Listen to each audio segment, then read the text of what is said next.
try. So let's give these a try. I wanna build you up, and so I'm giving it. I wanna build you up, and so I'm giving it. I wanna build you up, and so I'm giving it. So let's give peace a try.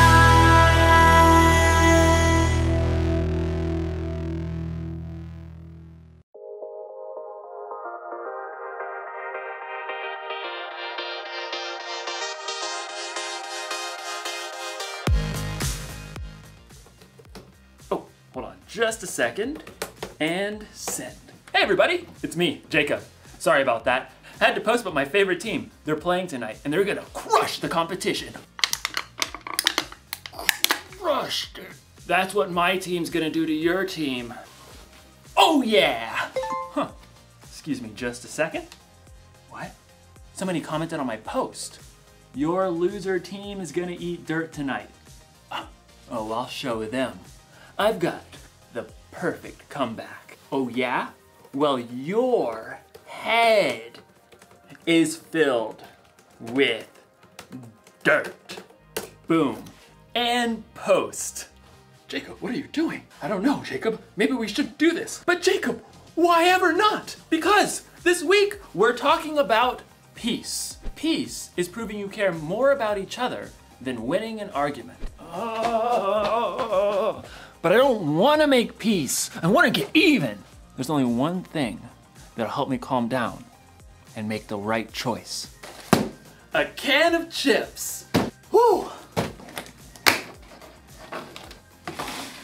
Sometimes when you want to fight with someone, it's good to focus your mind on something else. So I'm going to focus on building a curvy chip bridge, which requires so much focus, I'll have no room to think about all the insults I could make online. In today's story, we're gonna see what a guy named Isaac did when he was insulted. I wonder if they made fun of his favorite sports team.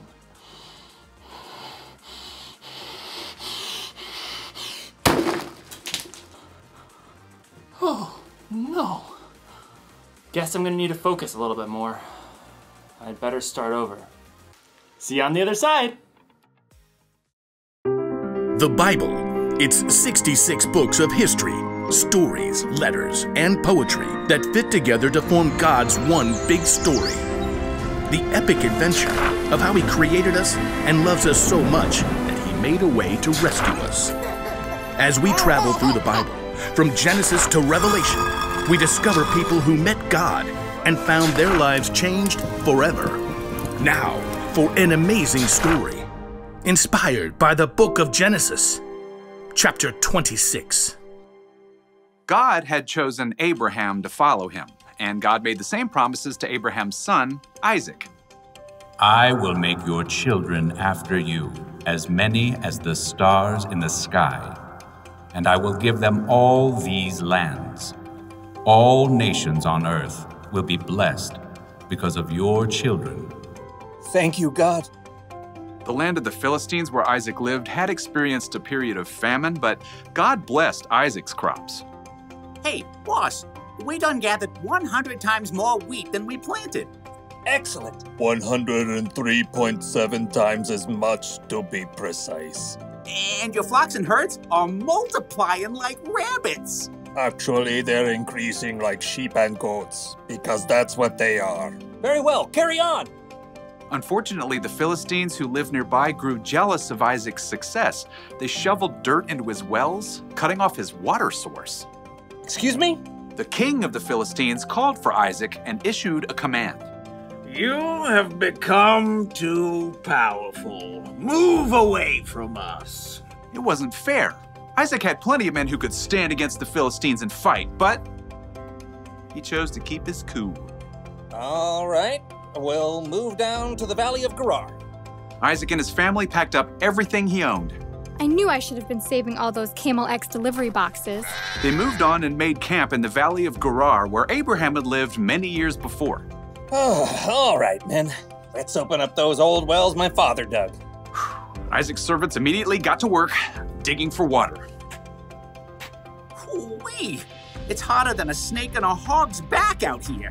My calculations of soil composition.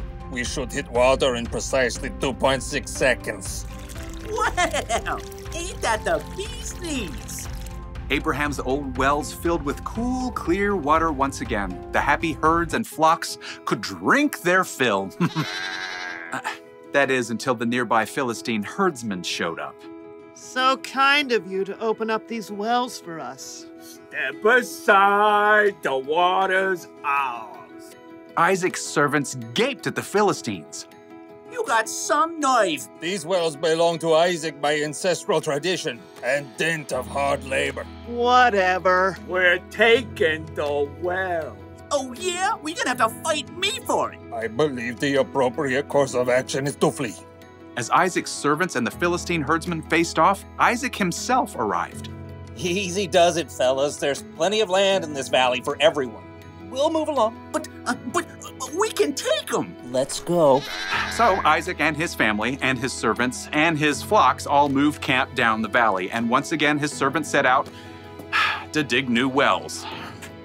This is an exercise in futility. Yeah, well, I've been working out. My futility is really strong. Look here! The new wells also produced clean, clear, cool water, but it wasn't long before Philistine herdsmen arrived on the scene. Yes! Another day, another well for us. Why, I'll flatten you back to the flood. Step aside. Eek, save me. Once again, Isaac showed up. Take it down a notch, please. There's still room for everyone. Oh, come on, we could knock them flat. Yes, we could, but we're not going to. Move on out, boys. For a third time, Isaac and his men moved camp, and once again his servants dug new wells.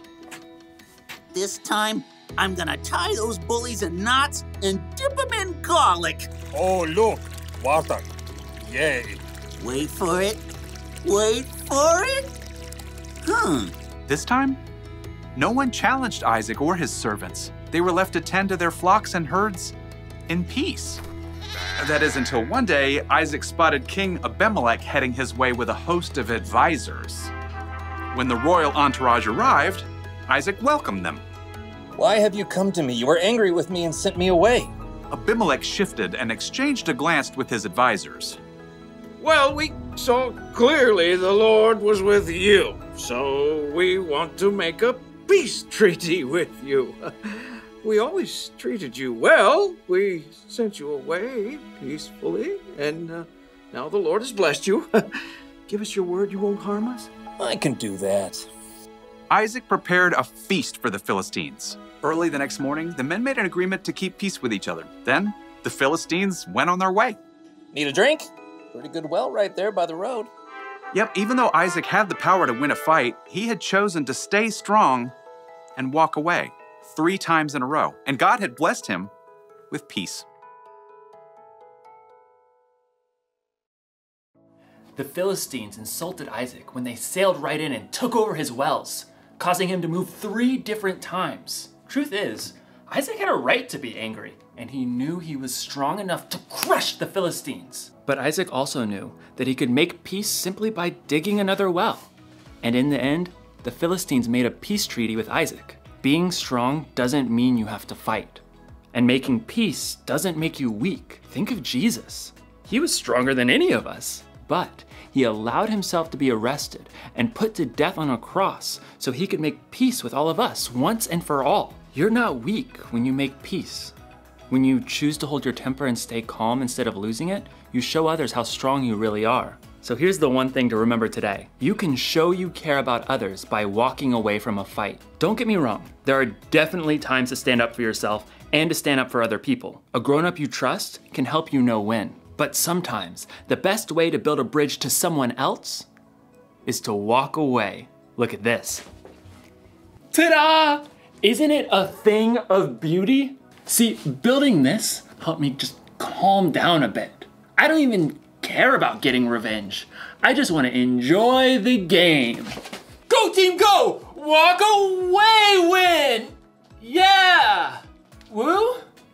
No, that doesn't feel right. That's for off the field. See you next time.